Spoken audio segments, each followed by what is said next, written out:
तो अगर उसके गलत एंट्री हो गई कुछ समय में उसको लॉस दिखेगा। यहाँ पर सेलर बैठा हुआ है और बार बार वो यहाँ से क्या कर रहा है, बायर बैठे हुए हैं। कौन भाई? यहाँ पर बायर बैठे हुए हैं। और यह सिंपल सी बात है, यदि आपको अपनी नई पोजीशन बनानी है स्टॉक के, आपने रेजिस्टेंस भी किसी चीज़ को बाय कर लिया, इस पे बार बार हथौड़ा मारते रहोगे, उसको हिट करते रहोगे, लेकिन जो ये सपोर्ट था मार्केट, जो एक्चुअली मार्केट का सपोर्ट था, वो सपोर्ट पर मार्केट आई नहीं है।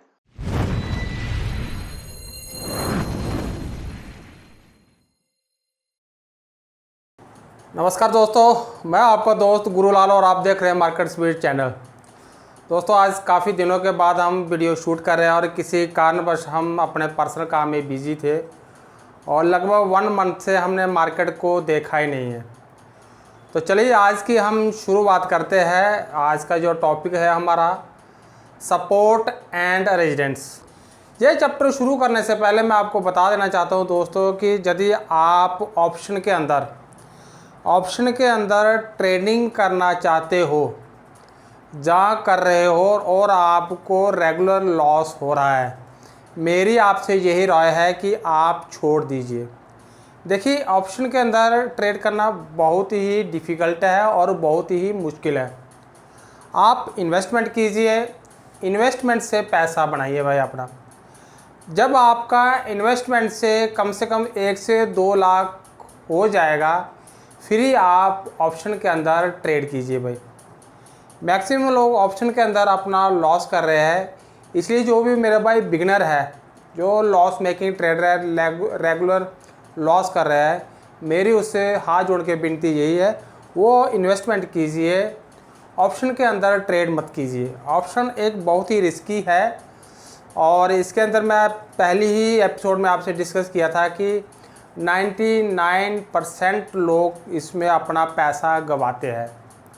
इवन कि मैंने भी ऑप्शन के अंदर अपना पैसा गंवाया है और अपना जो है डिलीवरी के अंदर, कैश के अंदर मैंने पैसा बनाया है। ये अभी तक का मेरा एक्सपीरियंस है। मैं खुद की बात करूँ तो मैं म्यूचुअल फंड और ETF में इन्वेस्टमेंट करता हूँ भाई। ऑप्शन के अंदर मैं ना बराबर का ही इन्वेस्टमेंट करता हूँ। तो इसीलिए जो है मेरी बस आपसे ये रिक्वेस्ट है कि भाई अपना जो है ऑप्शन के अंदर ट्रेड मत कीजिए, अपना इन्वेस्टमेंट कीजिए ETF और म्यूचुअल फंड के अंदर अपना पैसा इन्वेस्टमेंट कीजिए भाई। ठीक है दोस्तों, तो चलते हैं, करते हैं आज की शुरुआत की। तो सपोर्ट और रेजिस्टेंस क्या होता है कि जो हमें दिखाता है कि कहाँ पर ख़रीदारी हो रही है और कहाँ पर बिकवाली हो रही है मार्केट के अंदर भाई। जब तक आपको सपोर्ट और रेजिस्टेंस ये दोनों की चीज़ के बारे में दोस्तों अगर पता नहीं है, मैं बता रहा हूँ कि फिर आप शेयर मार्केट से पैसा, स्टॉक मार्केट से पैसा नहीं कमा सकते हो। बहुत इंपॉर्टेंट है सपोर्ट और रेजिस्टेंस। यदि किसी ट्रेडर को सही में सपोर्ट और रेजिस्टेंस के बारे में पता हो जाए, वो अपना सही टाइम पर इन्वेस्टमेंट कर सकता है। नहीं तो अगर उसके गलत एंट्री हो गई कुछ समय में उसको लॉस दिखेगा और उसको जो प्रॉफिट है वो बहुत देर के बाद दिखेगा भाई। इसलिए आपको भी सपोर्ट और रेजिस्टेंस के बारे में पता होना चाहिए। आप देख ही रहे हो सपोर्ट और रेजिस्टेंस भाई। ठीक है भाई, अभी ये क्या है, ये क्या काम करते हैं, इसी चीज़ के बारे में हम आगे अभी डिस्कस करेंगे भाई। ठीक है भाई दोस्तों, मान लीजिए ये मार्केट यहाँ से ऊपर जा रही है, ऊपर जाने के बाद मार्केट यहाँ से नीचे आई है भाई, नीचे आई, जहाँ से नीचे आई है, जहाँ से नीचे आई है मार्केट, इस चीज़ को हम बोलेंगे रेजिस्टेंस भाई। क्या बोलेंगे भाई? रेजिस्टेंस बोलेंगे। ठीक है भाई दोस्तों, यानी कि यहाँ पर सेलर उस प्राइस को सेल कर रहा है भाई, इस प्राइस को सेल कर रहा है, इस प्राइस पे जहाँ पर सेलर बैठा हुआ है और बार बार वो यहाँ से क्या कर रहा है, मार्केट को सेल कर रहा है और नीचे लेके आ रहा है भाई। अभी मार्केट जहाँ से बार बार उठ रही है, ये देखिए फिर मार्केट ऊपर जाएगी। जहाँ से वो मार्केट जो ऊपर उठ रही है दोस्तों, इसको हम बोलते हैं सपोर्ट भाई। इसको क्या बोलते हैं? सपोर्ट बोलते हैं भाई। ये दो चीज़ों के बारे में आपको पता होना चाहिए भाई। आगे मैं आपको ये चार्ट के ऊपर भी दिखाऊंगा कि कैसे मार्केट सपोर्ट ले रही है और कैसे मार्केट रेजिस्टेंस ले रही है भाई। अभी क्या है कि हमें जानने की ज़रूरत है कि भाई क्या ये सपोर्ट और रेजिस्टेंस बदली होते हैं? तो भाई बिल्कुल ये बदली होते हैं, और ये दिन में भी बदली होते हैं और वीकली और मंथली भी ये बदली होते रहते हैं। डिपेंड करता है कि आपकी इन्वेस्टमेंट के ऊपर कि आपने इन्वेस्टमेंट किस प्रकार से कर रखी है, कि आप एक लॉन्ग टर्म इन्वेस्टर हो, आप एक मीडियम टर्म के इन्वेस्टर हो, जहां आप एक शॉर्ट टर्म के इन्वेस्टर हो। उसी प्रकार आपको सपोर्ट और रेजिस्टेंस देखना आना चाहिए, क्लियर कट भाई। ठीक है दोस्तों, तो जानने की सिंपल सी बात है कि फिर दोबारा बोलो मैं आपको, अगर मार्केट ऊपर निकल रही है, ऊपर से मार्केट लौट रही है, तो इस चीज़ को हम क्या बोलेंगे? मार्केट ने रेजिस्टेंस लिया, यानी कि यहाँ पर सेलर हैवी है, जहाँ से बिकवाली आ रही है, जहाँ पर अपना लोग माल बेच रहे हैं। मान लीजिए किसी ने यहाँ पर 10 रुपये पे ख़रीदा था, अभी वो 10 रुपये के बजाय जहाँ पर वो 20 रुपीज़ हो गया, तो जानने कि 20 रुपीज़ पर लोग अपने माल को बेच रहे हैं, अपने माल को बेच रहे हैं। बार बार वो 10 पे आ रहा है और जो है 20 पे अपने माल को बेच रहे हैं। ठीक है भाई। अभी क्या है कि मार्केट यूं ही नीचे आई, यहाँ से सपोर्ट लिया, मार्केट ऊपर गई, यानी कि यहाँ पर बायर बैठे हुए हैं। कौन भाई? यहाँ पर बायर बैठे हुए हैं, और यहाँ पर कौन बैठे हुए हैं? यहाँ पर सेलर बैठे हुए हैं भाई। यहाँ पर कौन बैठे हुए हैं? सेलर बैठे हुए हैं। आपको ये समझ में आना चाहिए, यानी कि सपोर्ट से हम किसी चीज़ की खरीदारी करते हैं और रेजिस्टेंस पे किस चीज़ को हम बेचते हैं, अपने प्रॉफिट को बुक करते हैं। अगर आप ऑप्शन बायर है तो ऑप्शन बायर, जहाँ आप स्टॉक के अंदर भी आप ट्रेड कर रहे हो, तो भी आप अपने माल को इस जगह पे अपने माल को ख़रीदा है और इस जगह पे आपने रेजिस्टेंस पे जाकर आपने अपने माल को बेच दिया है। तो ये पक्की बात है भाई, ये बदली होते रहते हैं, ये दिन में इनमें चेंजिंग होती रहती है, वीकली चेंजिंग होती रहती है, मंथली चेंजिंग होती रहती है। आगे अगर हम और एपिसोड में इसके बारे में चर्चा करेंगे। ठीक है भाई दोस्तों, अभी क्या है कि ये फंडा आपको क्लियर हो गया है, जहाँ तक आपको समझ में आ गया है कि सपोर्ट पे हम क्या करते हैं, हम किसी चीज़ को बाय करते हैं। रेजिस्टेंस के ऊपर हम क्या करते हैं, किसी चीज़ को हम क्या करते हैं भाई, सेल करते हैं। सिंपल सी बात है। यदि आपको अपनी नई पोजीशन बनानी है स्टॉक के अंदर, अगर आप सपोर्ट पर किसी चीज़ को खरीदते हो, वहाँ से चांस होते हैं कि प्राइस ऊपर जाने का। क्या भाई? वहाँ से चांस होता है प्राइस जाने का ऊपर, फिर आप अपना यहाँ पर प्रॉफिट बुक कर सकते हो।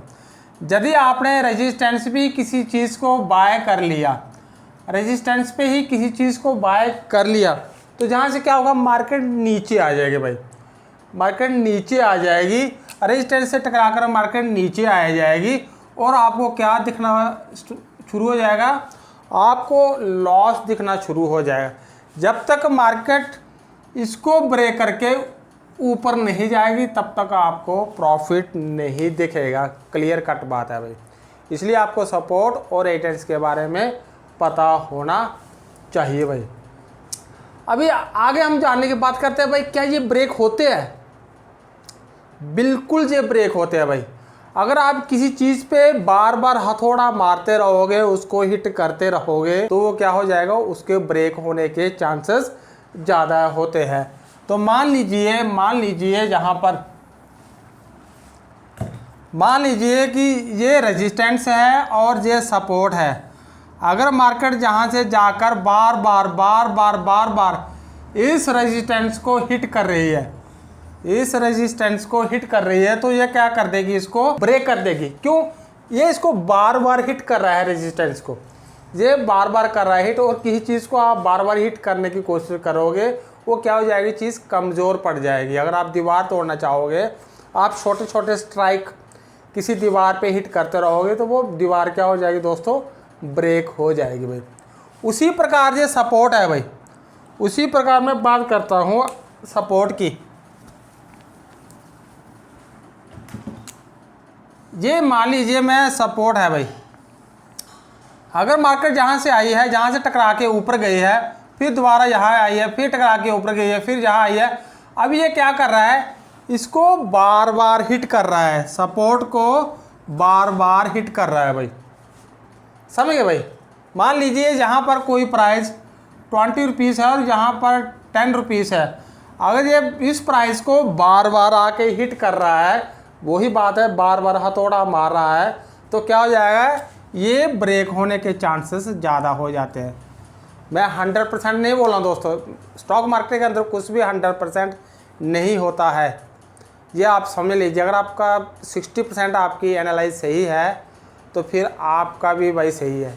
तो क्या है दोस्तों, ये अगर बार बार इसको हिट कर रहा है, अगर सपोर्ट को बार बार हिट कर रहा है तो क्या हो जाएगा, ये सपोर्ट भी ब्रेक हो जाएगी, चाहे ये वीकली हो, चाहे ये मंथली हो, चाहे ये इंट्राडे सपोर्ट हो, ठीक है दोस्तों, चाहे ये डेली की सपोर्ट हो।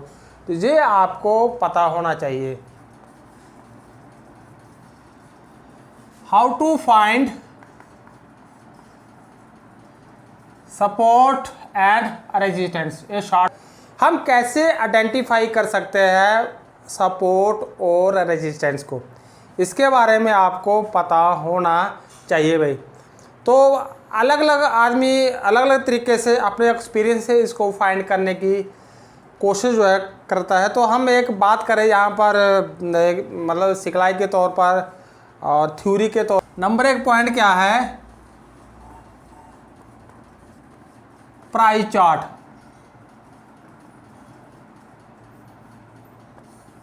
किसी प्राइस चार्ट की मदद से भी हम इसको ये आइडेंटिफाई करने की कोशिश करते हैं भाई, या फिर स्टॉक का कोई चार्ट हो, ठीक है भाई दोस्तों, क्या हो, स्टॉक का चार्ट हो भाई।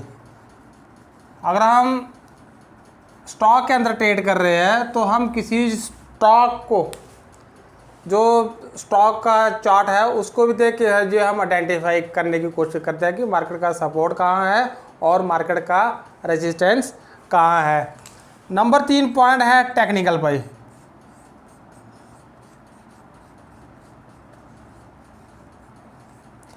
टेक्निकल भी हम मार्केट को देखने की कोशिश करते हैं कि सपोर्ट कहाँ है और रेजिस्टेंस कहाँ है। आगे नेक्स्ट जो जितने भी एपिसोड है ना, इन सभी पर अलग अलग आएंगे दोस्तों। अगर आज हम इसके ऊपर चर्चा करने की कोशिश करेंगे फिर जो हमारा पूरा जो है आज ख़त्म ही नहीं हो पाएगा। तो अलग अलग एपिसोड आएंगे इसके ऊपर, चार्ट के ऊपर आएंगे, स्टॉक चार्ट के ऊपर आएंगे और टेक्निकल भाई। फिर आता है भाई फंडामेंटल।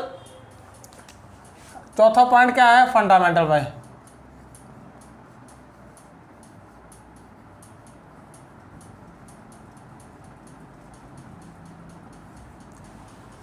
फंडामेंटल की मदद से भी हम मार्केट को जानने की कोशिश करते हैं भाई, मार्केट को समझने की कोशिश करते हैं सपोर्ट और रेजिस्टेंस कहाँ पर है भाई। ठीक है भाई, फंडामेंटल की बात करें तो हम ऑप्शन चेन, यानी कि इसी का है ये ऑप्शन चेन।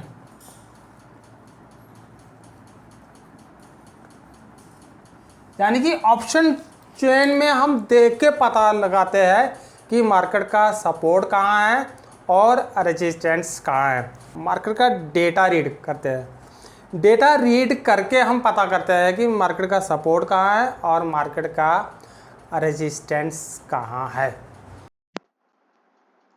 चलिए, ये था हमारा आज का टॉपिक और हमने बात की थी यहाँ पर अपने प्राइस चार्ट की मदद से, stock market, technical analysis, fundamental की मदद से। ठीक है भाई दोस्तों, अभी हम बात करते हैं, ये देख लीजिए भाई, ये आपके सामने है कि ये मार्केट का रेजिस्टेंस ले रहे भाई। यहाँ पर देखिए चार्ट के ऊपर इस प्रकार से रेजिस्टेंस होता है भाई।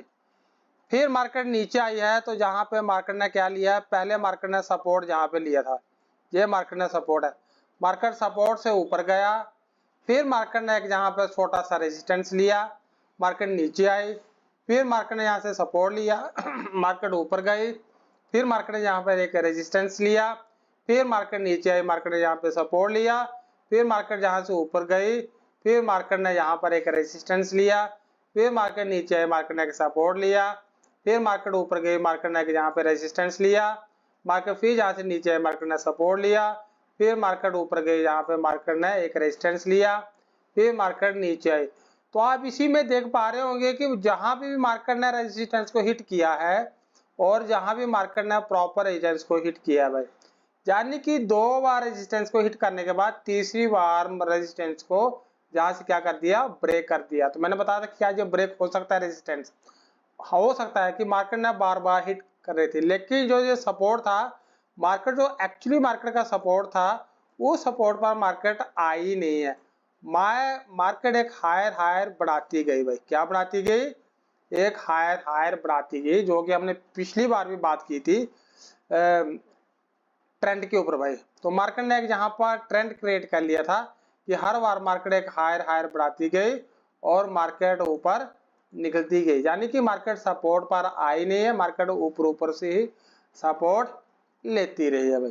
ठीक है दोस्तों, फिर मैंने बात की थी क्या ये ब्रेक हो सकता है भाई, हाँ ब्रेक हो सकता है। किसी अगर दीवार के ऊपर आप बार बार हथौड़ा मारते रहोगे भाई साहब जी, ये ब्रेक हो जाएगी, ये दीवार क्या है, ब्रेक हो जाएगी। तो दोस्तों यहाँ पर अपने मैं शब्दों को देता हूँ विराम। आई होप कि आपको वीडियो अच्छी लगी होगी।